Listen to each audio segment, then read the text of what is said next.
You're with Julian on the Brown Note and why billionaires have crossed a Rubicon into an area where they aren't just destroying the way of life for their workers, they're actually seeking to become evil tyrants that affect the entire planet, which they probably already were doing. And to be honest, the modern billionaire class, of which there are so many bootlickers out there waiting to be invited to hot chick Lamborghini parties. I'm sure they'll invite you one day, guys, and for some reason it is always guys. The modern billionaire probably got there with a sociopathic narcissism that in turn enabled them to treat people the way they do all the way to where they are now, which is an astonishing lack of empathy. And we've all treated these people as though they're geniuses, but the more that they promote their intellect outside of that, the more we realize how stupid they are in many other ways outside of their business. And of course, if you're looking at people like Gina Rinehart, who inherited their business as a trust fund baby, and the business she inherited became more valuable and would have done without her doing anything. But we worship these people as gods, and they love it because they're narcissistic sociopaths. Now, in the olden days, we had rich people, and we had our Rockefellers and so on. Most of them wanted to remain very quiet about their incredible world-shaping wealth. And, they would do things like museums or art galleries. How many of the modern billionaires have been doing that in the last 10 years of social media, the social media era? When do you hear about these people building a museum or building schools or building an art gallery for the public? It's kind of not the done thing for the billionaire class today. When have they done anything that's even beneficial to everyone else? The old guard used to have this thing, I want a wing on a school. I want this gallery to have my name. For all time, people will know that, I funded this gallery. And in general, they didn't try and massively shape the politics of a country. And there's this old school notion, of companies being so big that they kind of move away from having this selfishness to having a more responsible outlook, which is long gone. The idea that your company would be so big that you would regard yourself as part of society and that you would actually involve the negative impacts of what you're doing to chase wealth in the entirety of your paradigm of being one of the world's richest people, long gone. They started off by needing to be the biggest billionaire in this. I guess Donald Trump is kind of like the harbinger of doom when it comes to rich people, even though he probably isn't anywhere near billionaire class in real life. But the idea of pursuing wealth as fame. And they ended up in this pissing contest with each other where they would probably regard they would make 100,000 people $1 a day worse off just to be ahead of the next billionaire. They really have this lack of empathy and this desire for status that proves the old adage about the pots of gold, where these people would never be happy with any amount of wealth. Now they're moving into politics. So we moved into an era where celebrity is the highest currency of self-worth on planet Earth. And we've seen particularly Me-Too Musk chase fame like no other billionaire before him. I mean, Donald Trump certainly has done that in many ways, but Elon Musk has done it without anything else other than being famous being a part of the equation. And one of the dangers is with these people is that they benefit their own business interests by representing very nasty politics. None of them are going to come out promoting Marxism or communism, because they generally benefit from very, very right-wing ideals.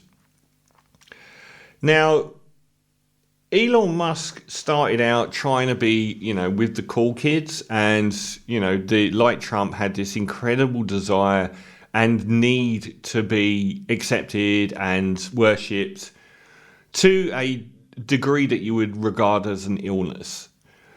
He's the least self-aware man on planet Earth. And he also has no idea that he thinks of himself as the Robert Downey Jr. version of Iron Man and being this cool billionaire that everyone loves. But he's really the Jesse Eisenberg version of Lex Luthor, which is not actually the worst version of that character. He's not anywhere near the Gene Hackman Lex Luthor. He's the Jesse Eisenberg version. And he started off by, I'm going to buy Twitter and I'm going to have my own mouthpiece and I'm going to be this really famous person. So he was already pretty much the richest man in the world or thereabouts. I couldn't give a stuff. But he wanted the publicity. He wanted the kudos. And like many before him, including Trump, who used to be a Democrat as well, he found that the left rejected him. He found that the cool kids of Hollywood rejected him. So he found a warm embrace in populist right-wing politics.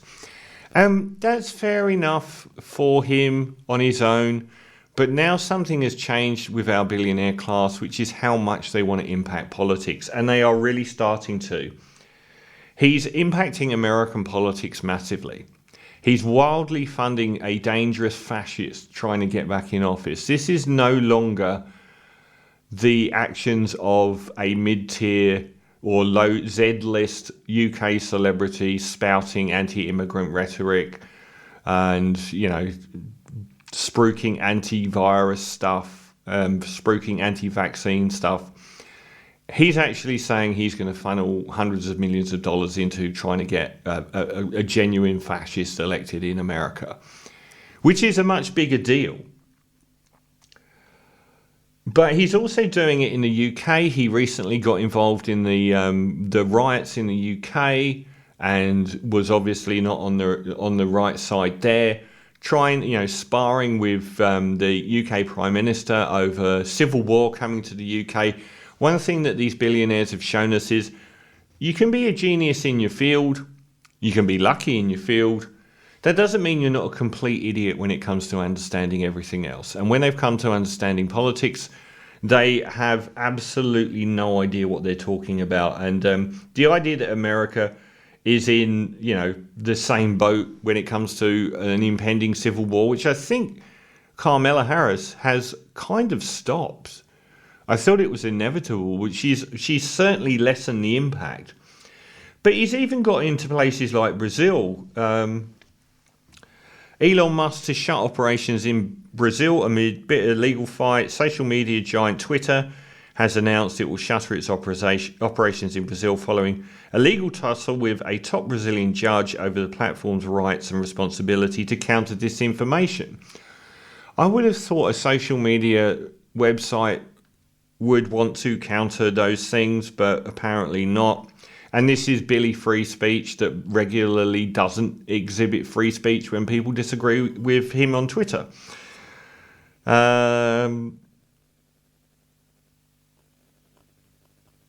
We're deeply saddened that we've been forced to make this decision, the company said, adding the responsibility lies solely with Brazilian Supreme Court Judge Alexandre de Moraes. And Musk has asked for this high-ranking Brazilian judge to be removed. He is actually trying to impact the political process in Brazil, which has only recently escaped from a neo-fascist itself. He is raging around the world with very little intellect when it comes to world affairs or politics, but with an enormous reach, able to impact millions, and doing so from a very right-wing populist viewpoint and with very little information on what he's talking about. And he's always representing the side of what's wrong. I mentioned in the recent piece, like when he came out in support of Trump, the biggest shock for me was I thought he already had done a year and a half ago. I was shocked that he hadn't already said that. You know, he's gone from being this, I'm an ecological warrior, cool kid billionaire, to I'm a trad wife. But he's not the only one. We've got Gina Rinehart in Australia, has for years promoted this insanely right-wing agenda. Gina Rinehart, the trust fund billionaire and richest person in Australia, has been, from the get-go, very anti-climate change, very anti-labour laws, saying about bemoaning the fact that Australians want to earn a living wage when she could just employ Africans on $2 a year, moaning about immigration these days, even though she would bring in those African workers if she was legally allowed to do so. Complete hypocrite there. Worshipping, well, her son at the moment, Peter Dutton, who flies out in a private jet to meet her when it's her birthday, seems to be his like the handmaiden for some reason. She's come back out again recently with this absolute load of absolute gibberish. Billionaire mining magnate Gina Rinehart has unleashed on Australia's woke education system. Now, this is someone that grew up as a billionaire who has never put her children through Australia's education system. She hasn't got a clue what she is talking about. Calling for tax cuts and an increase in public spending, like a complete idiot looking at economics. I want to save money, but I want to buy more things.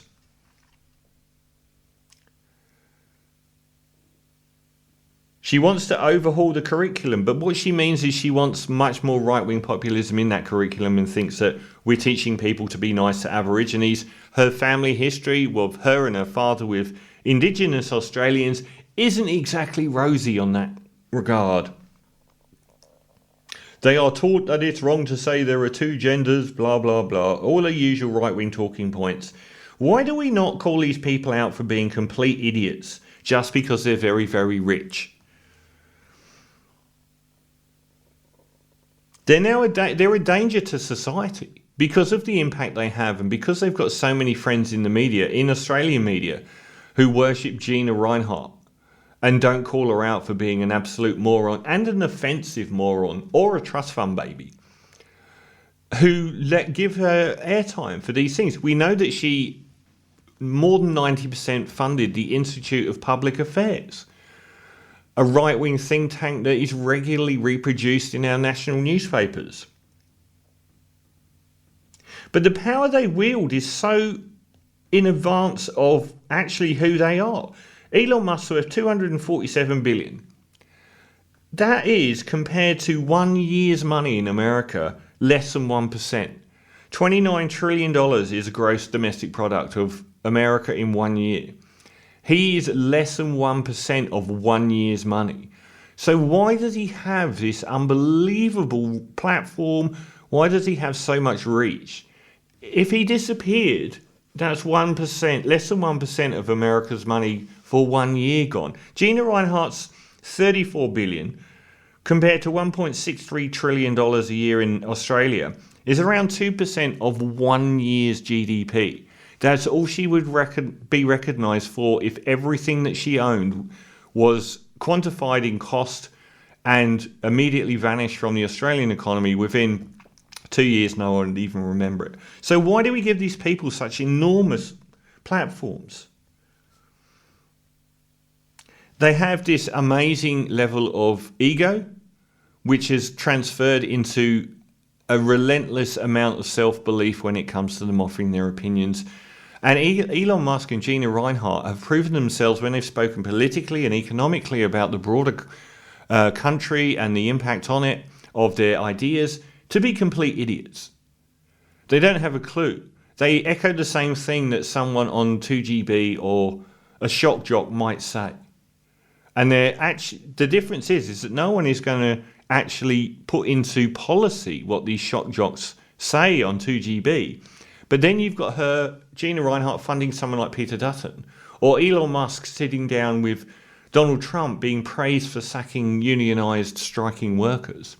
And now billionaires are actually becoming these very dangerous threats to society, and it's time that we rein them in.